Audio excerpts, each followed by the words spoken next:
Hello and welcome to my workshop. So today we're going to be taking a Tamiya YJ Wrangler body and converting that into a Jeep Scrambler. Alright, so let's get started.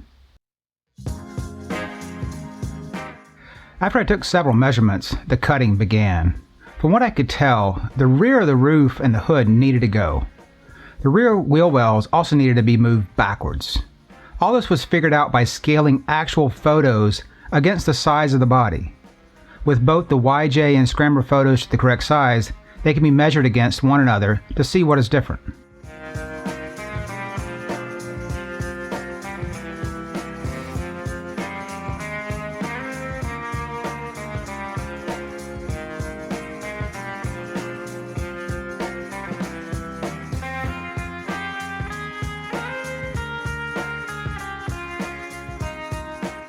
I am mainly using a thin kerf hobby saw. If you're careful with the cuts, it can make some very accurate cuts with next to no material loss.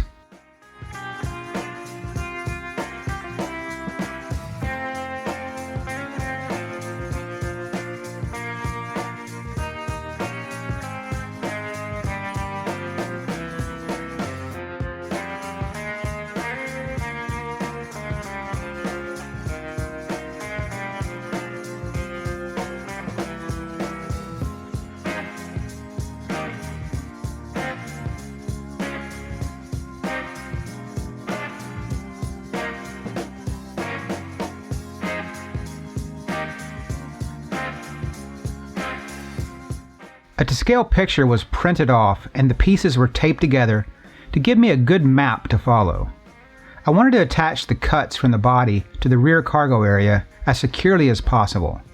I accomplished this by making one large piece that transitioned before the cut along the bottom where the molded side steps were removed.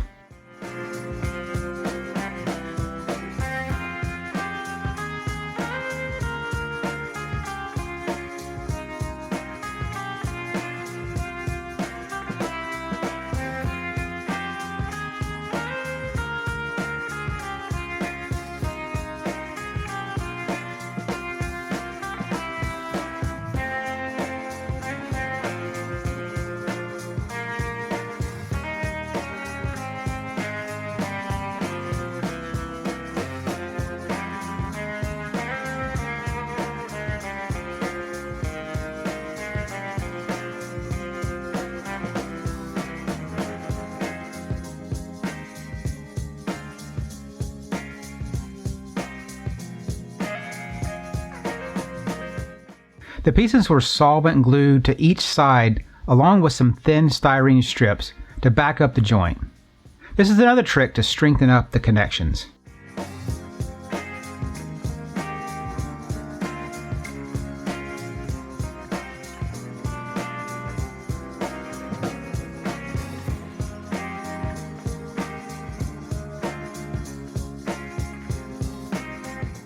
The cut before the wheel well had to be at an angle. But to make it easier on me, I just used the body to mark the lines on the piece.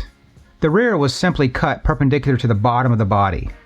Once again, styrene shapes were used to help strengthen the joint.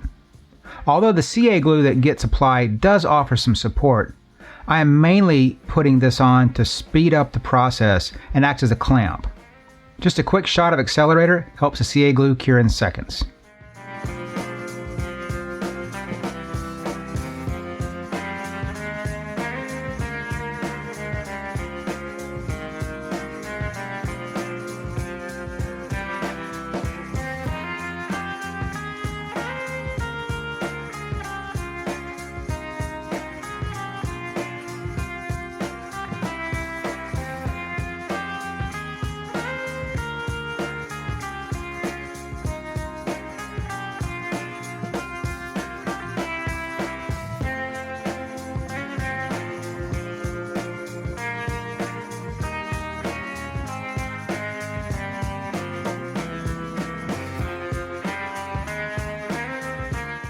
The next step is to set the depth of the bed. I always want to make the bed exactly to the real vehicle, but oftentimes it is needed to be moved up a bit. In this case, I did my best to set the bed to the stock height.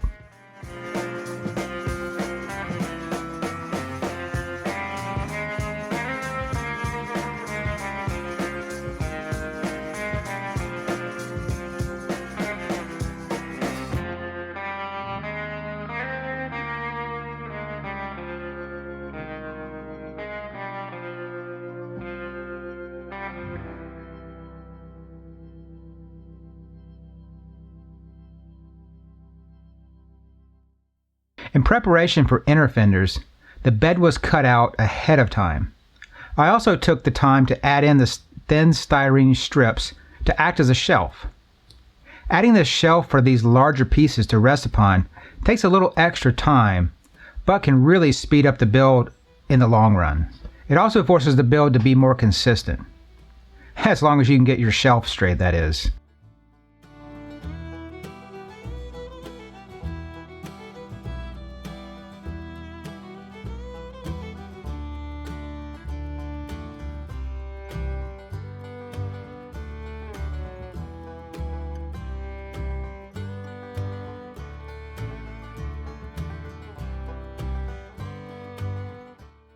As I mentioned, the rear roof and the hood needed to be removed. I thought about just modifying the hood and leaving it in place. Due to the square headlights and grille, it just didn't make sense. I did decide to leave a small portion of the YJ hood attached to the fenders. I will need to fix the transitions, but this last section was pretty much the same as the Scrambler.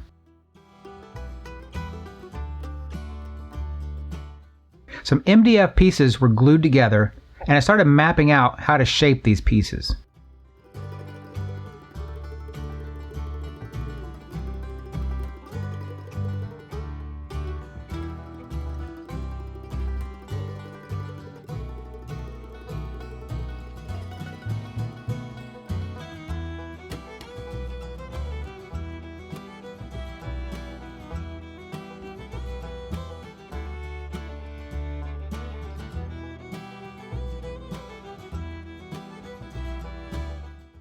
So in the past, I have made the grill molds from hand, but I decided to make this one from a 3D print.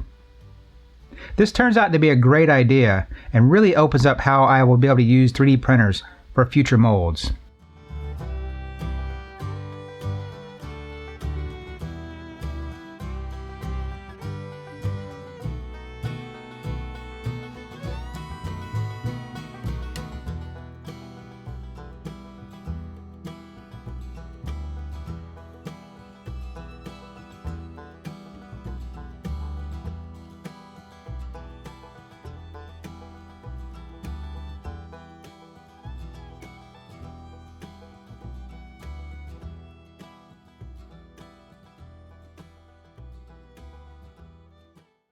After gluing up some MDF, it's taken to the benchtop belt sander. The front and rear of the hood are marked on the wood. This gives me targets to sand to on each end. I find it easier to sand straight to the line and establish it first. I then go back and remove the material between the two.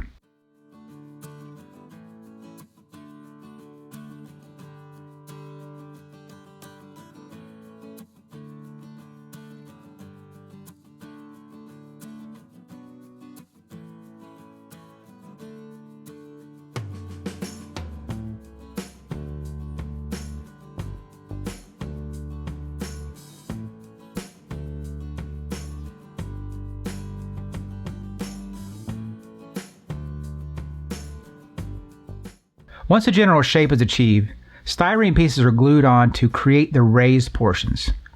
Some glaze filler is applied to smooth all the transitions and make the final shape as smooth as possible.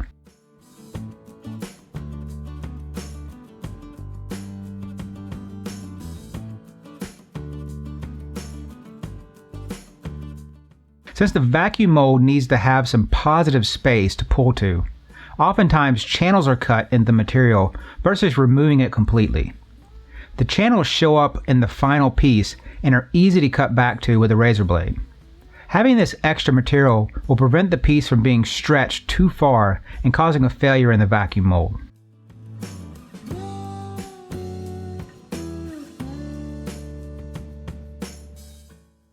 I have developed a sort of a strategy for making these Jeep grills. Regardless of how the mold is made, once removed and the portions cut away, the slats that are left are just way too fragile and thin. There's also some small deviations which can be seen. So what I do is I add in styrene square rod to the back side of the slats. This stiffens up the piece, but also gives a well-defined factory edge to fill and sand back to.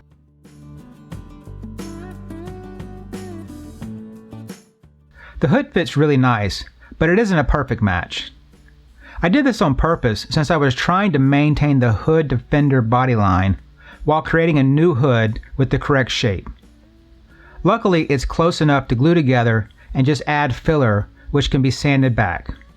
Once this is complete, it will look like the hood was always one piece.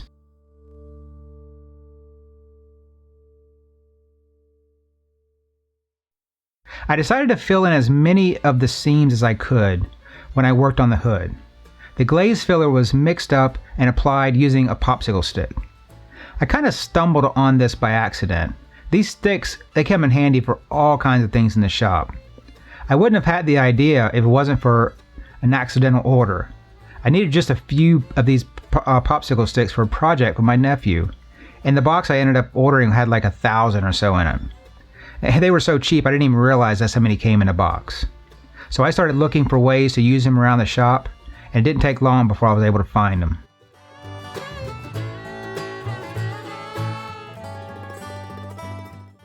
I tried to start out the sanding of the glaze filler with 120 grit. I eventually need to get to the 600 grit, but the 120 is a better place to start than the 80 grit. I try and leave the 80 grit for shaping parts, since it removes so much material quickly.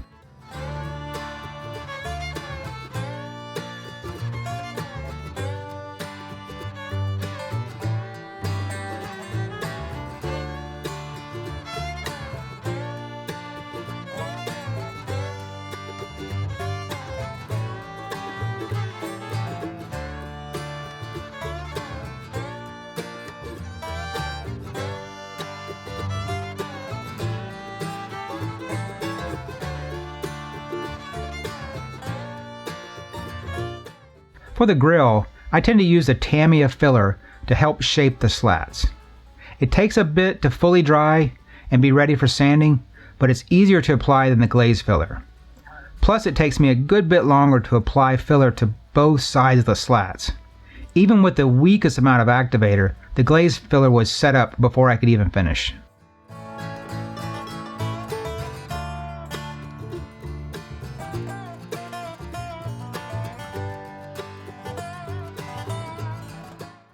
Once I get the sections sanded back with files and paper, it's ready to glue in place.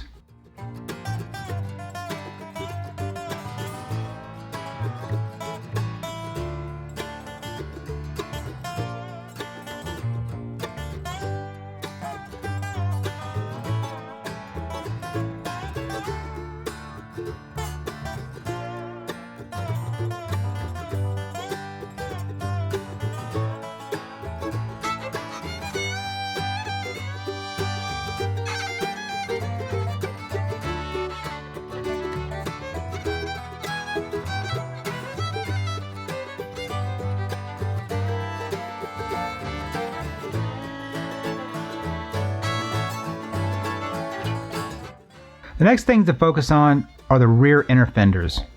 It's funny, but to me, it looks like Jeep just took some 55-gallon drums and cut them up for the fenders. The shape fits well with the Jeep, but it's just what it reminds me of. This does make it easier for me to replicate though. I take 2 glued together MDF blanks and carpet tape them together. The shape is developed on a benchtop sander before they are separated. The final step is to add on some styrene shapes to give that stamped steel look.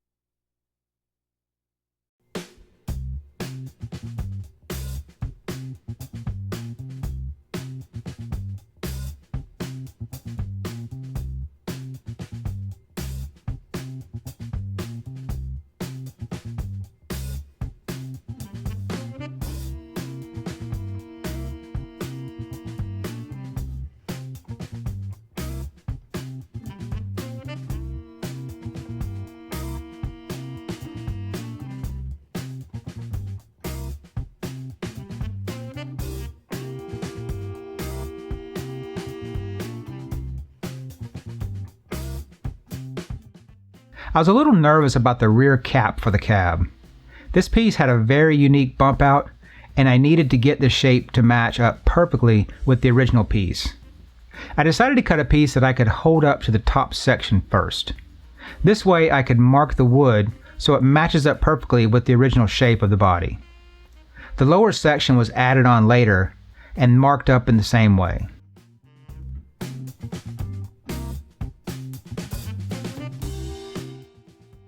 Just a little bit of shaping was done on the benchtop sander, but the majority was done with my Multi-Max tool.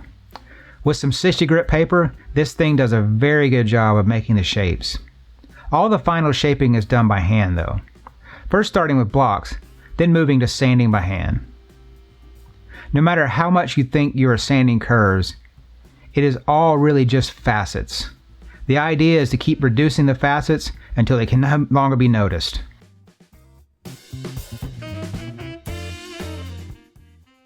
I use a small blade on my rotary tool to cut the channel end for the back window opening. I have to switch to a small ball end attachment to get the curves. If you're slow and very careful, these can be made to match the shapes of the slots that the small saw blades make.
Whenever possible, I like to make the pieces by using a saw versus a sander. This is especially true when the pieces need to remain flat. It also reduces the amount of dust in my shop. It took me a few tries, but I cut some wood shapes with the correct angle. These were glued into place to form up the bump out that goes into the bed. Once the shape is correct, styrene was added to make it have the ridges which is in the original piece.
Both the rear cap and inner fenders were vacuum formed, and both came out much better than I expected.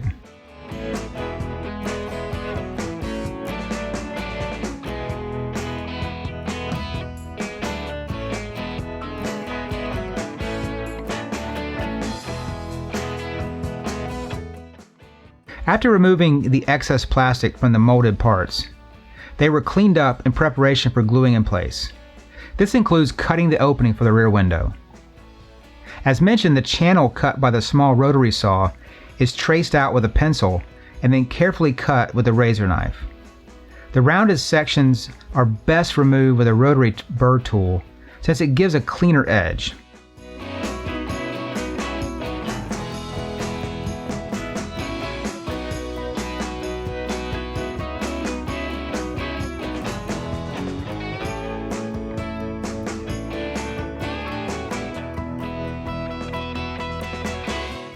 Much like the bed extension pieces, styrene shapes were glued over the seams to aid in alignment, as well as add strength.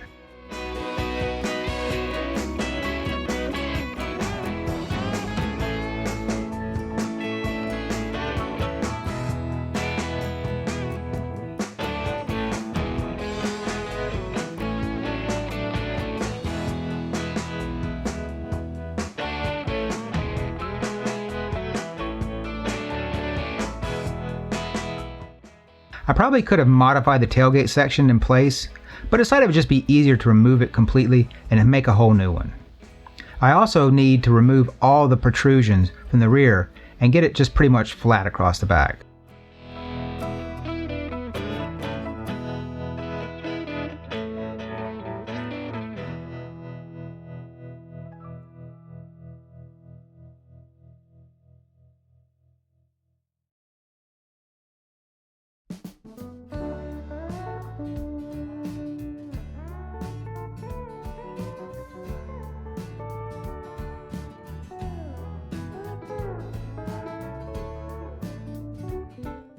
Removing the tailgate is pretty simple with a saw, but all the protrusions require my rotary tool.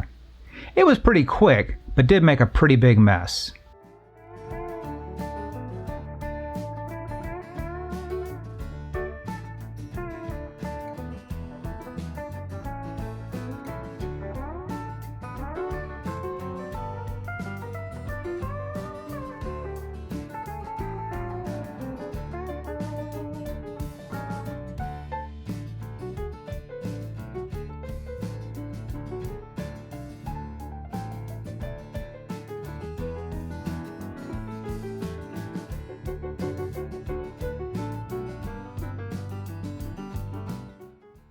I tend to work on filling in holes and gaps in phases.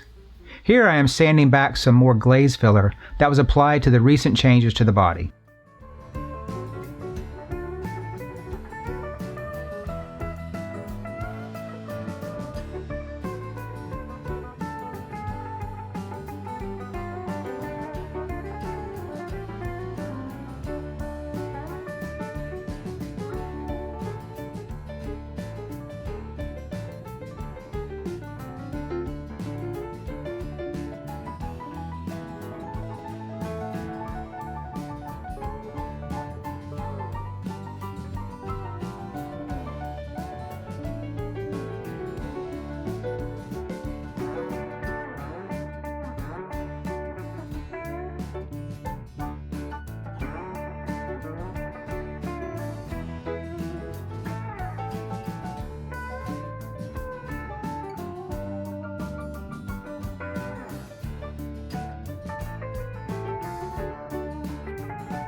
I decided that making the vacuum mold for the tailgate would be easier as a 3D print. This is mainly due to the complex shapes which are recessed. For the back side of the tailgate, it was just a block of MDF with some styrene glued in place.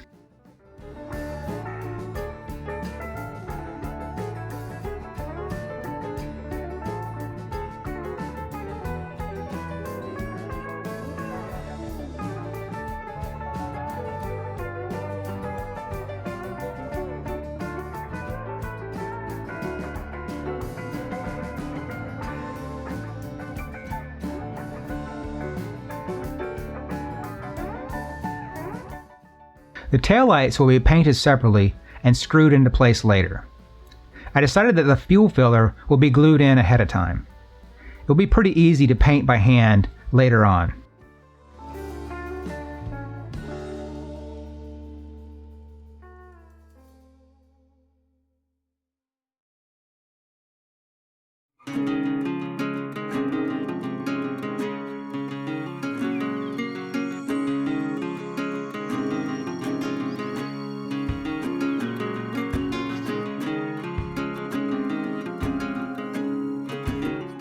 The last 3D printed detail on the back are hinges, which also get glued into place.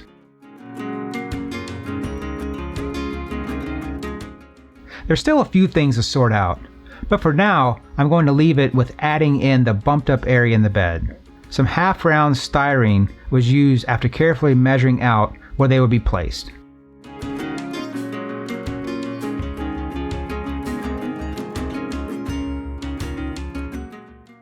It's always a lot of fun taking an existing body and modifying it. I'm not sure which one is harder, scratch building or modifying, but both have their pluses and minuses, that's for sure. I have a few fun builds coming up, but until then, I'll see you in the rocks.